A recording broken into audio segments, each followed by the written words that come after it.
ہمیں حکومت کو سنبھالے 4 ماہ کا عرصہ گزر چکا ہے، اور جس طرح آپ جانتے ہیں کہ یہ ایک مخلوط حکومت ہے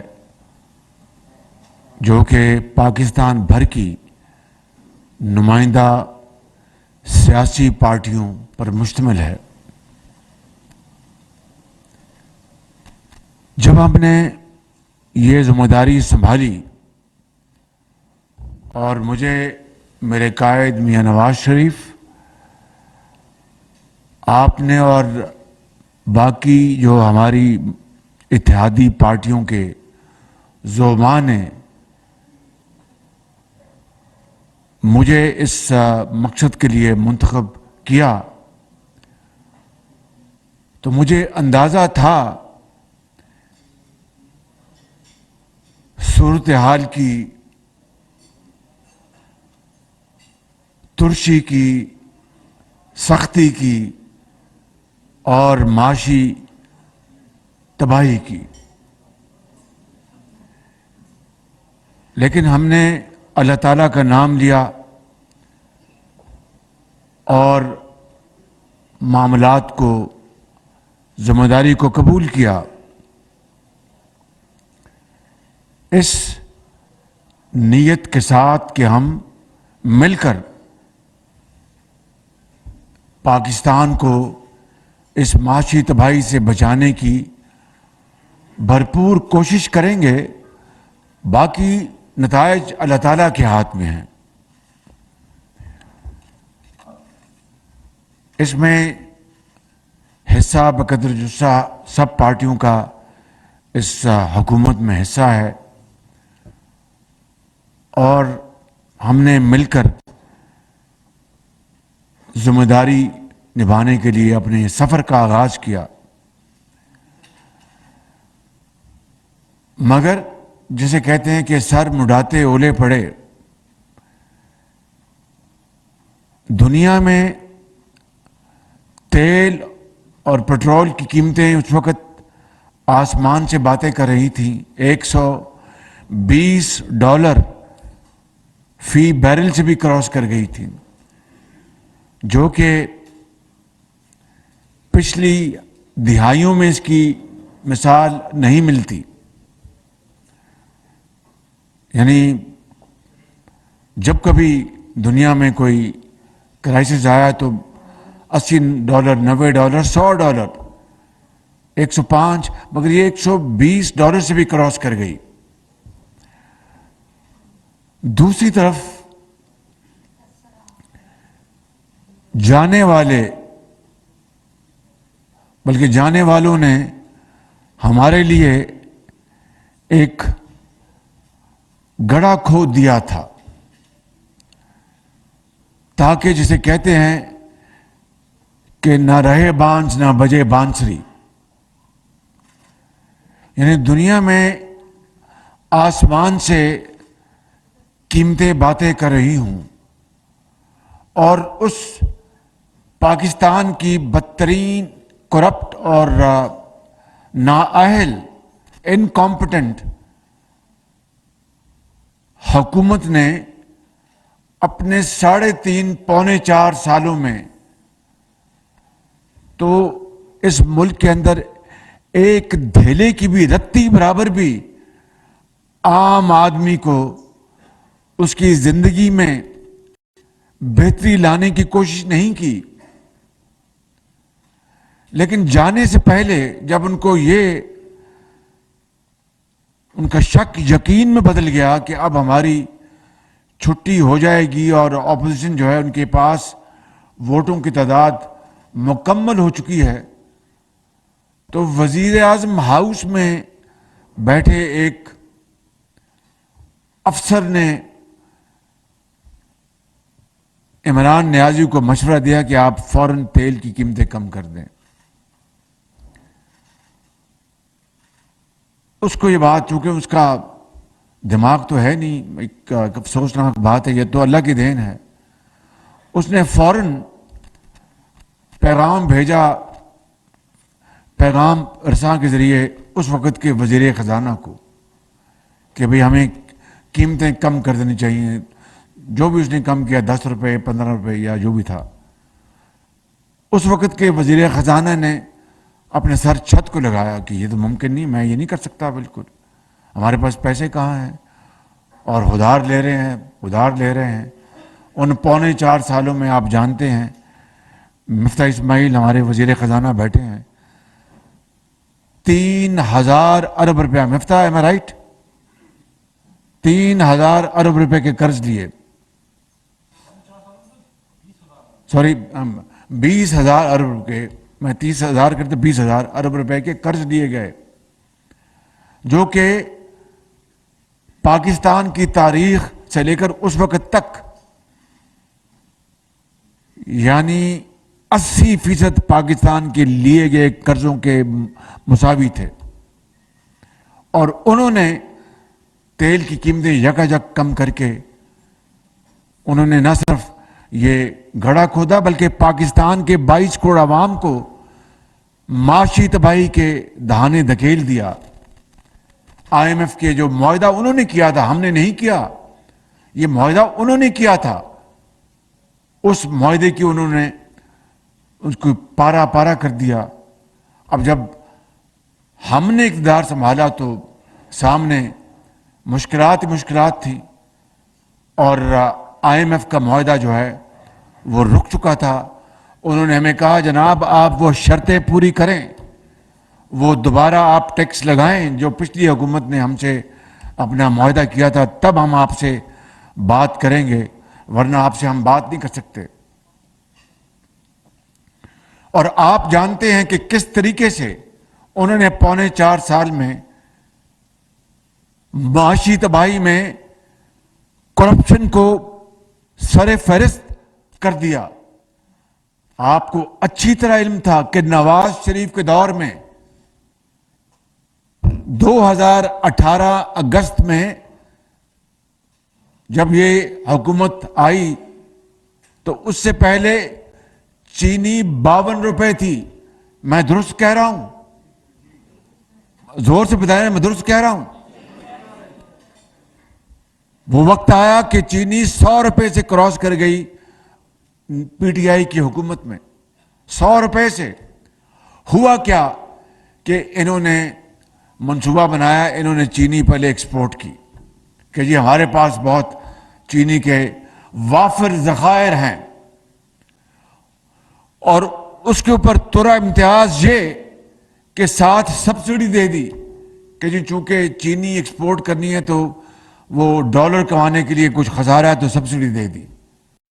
حالانکہ سبسڈی دینے کا کوئی جواز نہیں تھا. کیوں؟ کہ روپیہ ڈالر کے مقابلے میں اپنی قدر کھو رہا تھا, یعنی نیچے جا رہا تھا. اس کا مطلب یہ ہے کہ اگر آپ, میں مثال دے رہا ہوں آپ کو سمجھانے کے لیے, کہ اگر آپ 1 کلو چینی ایکسپورٹ کرتے ہیں تو اس کے اوپر اگر آپ $1 کماتے ہیں, میں مثال دے رہا ہوں, مثال آپ کو سادہ الفاظ میں سمجھانے کے لیے. جو وقت گزرتا گیا وہ وقت بھی آ گیا کہ 1 کلو ایکسپورٹ کی تو $1 کے مقابلے میں جب روپیہ نیچے جا رہا تھا وہ 100 روپے کے مقابلے میں 120 روپے مل رہے تھے. ایک تو یہ منافع جس کو میں ونڈ فال کہتا ہوں, اور دوسرا سبسڈی ساتھ مل رہی تھی. اس طرح پاکستان کے اربوں روپے انہوں نے ہڑپ کیے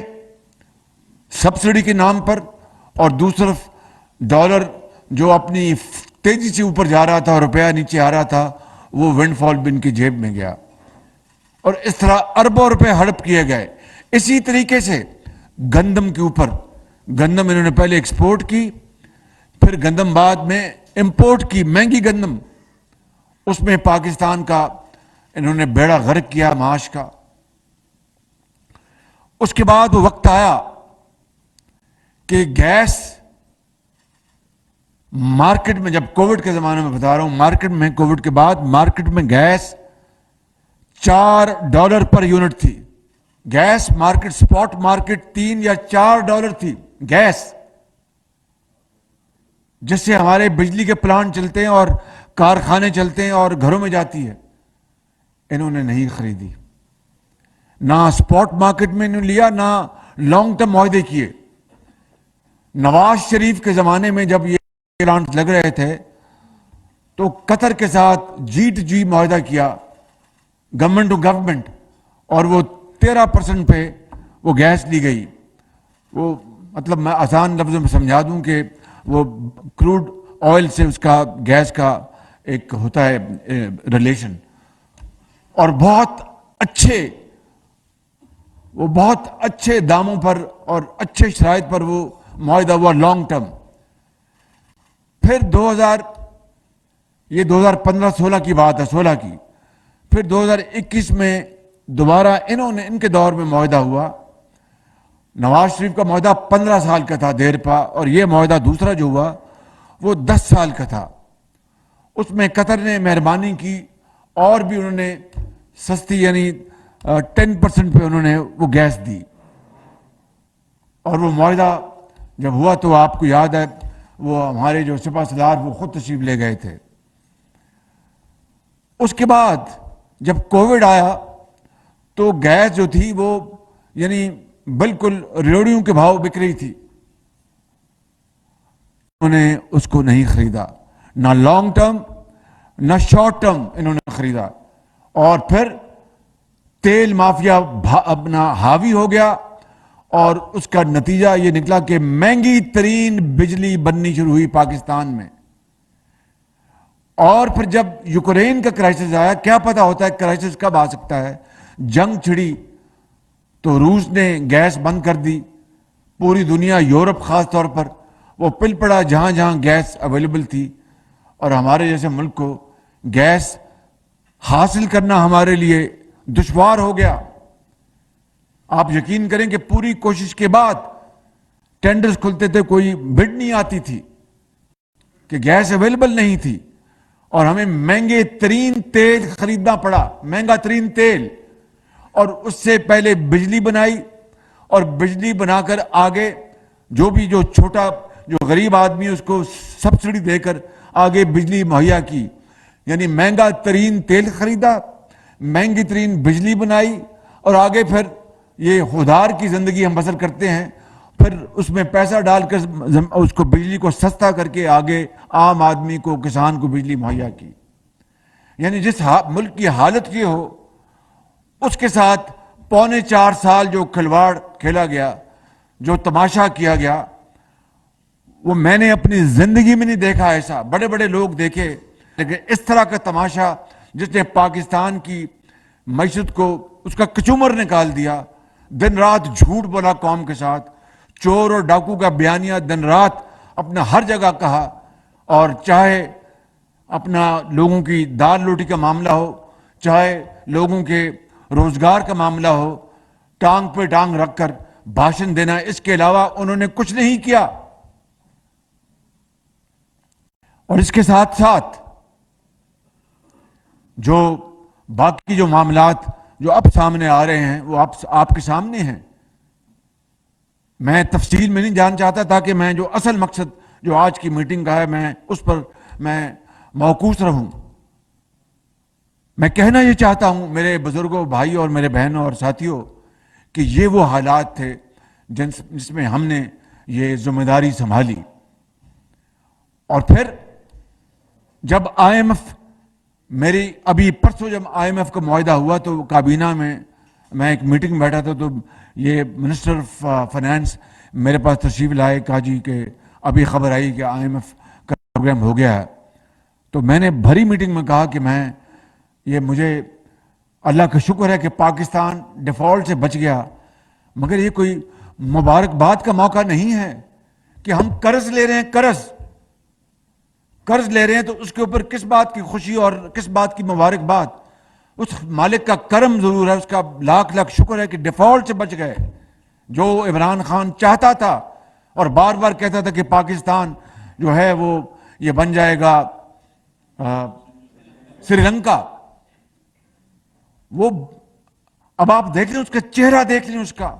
کہ وہ چاہتا تھا کہ خدا نہ خواستہ پاکستان سری لنکا بن جائے، وہ چاہتا تھا، وگرنہ یہ خواہش نہ ہوتی تو کبھی ان کا سابق وزیر خزانہ عمران خان کے حکم پر فون کرتا کہ جناب آپ وہ لیٹر جو ہے لکھ دو وفاق کو کہ ہم اپنے سرپلس نہیں دیں گے، کیونکہ آئی ایم ایف کی شرط تھی. یہ آپ کے سمجھنے کی بات ہے کہ تمام شرائط میں سے ایک یہ بھی شرط تھی کہ صوبے لیٹر لکھیں وفاق کو، چاروں صوبے، کہ ہم سال کے آخر میں سرپلس، یعنی جو ہمارا جو بجٹ جو ہے ہمارا جو وہ سرپلس میں ہوگا. اور پھر جب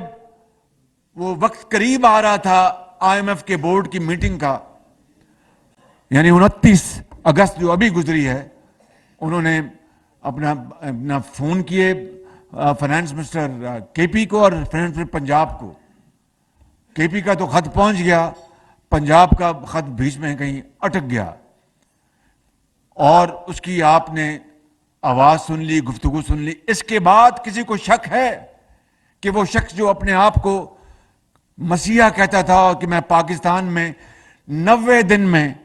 میں پاکستان میں کرپشن ختم کروں گا، میں پاکستان میں جو یہ چور ڈاکو 300 ارب ڈالر لے گئے میں وہ واپس لے کے آؤں گا، 100 ماروں گا آئی ایم ایف کے منہ پہ، 100 ماروں گا فلانے کے منہ پہ، اور اس کے باوجود بھی ہم پہ اپنا سرپلس بچ جائے گا. جو کہتا تھکتا نہیں تھا کہ میں پاکستان میں 50 لاکھ غریبوں کے لیے گھر بنا کے دوں گا، جو یہ کہتا تھکتا نہیں تھا کہ میں پاکستان میں 2 کروڑ نوکریاں دوں گا، جو یہ کہتا تھکتا نہیں تھا کہ میں اگر روپیہ جو ہے وہ مہنگا ہو جائے، بجلی 1 روپے مہنگی ہو جائے تو وہ وزیر اعظم وہ چور ہوتا ہے، جو یہ کہتا تھکتا نہیں تھا کہ بجلی کے بلوں کو آگ لگا دو اور ہنڈی کے ذریعے پیسے لاؤ. آج میرے بزرگوں، بھائی اور بہنوں، یہ ہم نے سخت فیصلے ضرور کیے ہیں، اس کی وجہ میں آپ کو بھی بتاتا ہوں.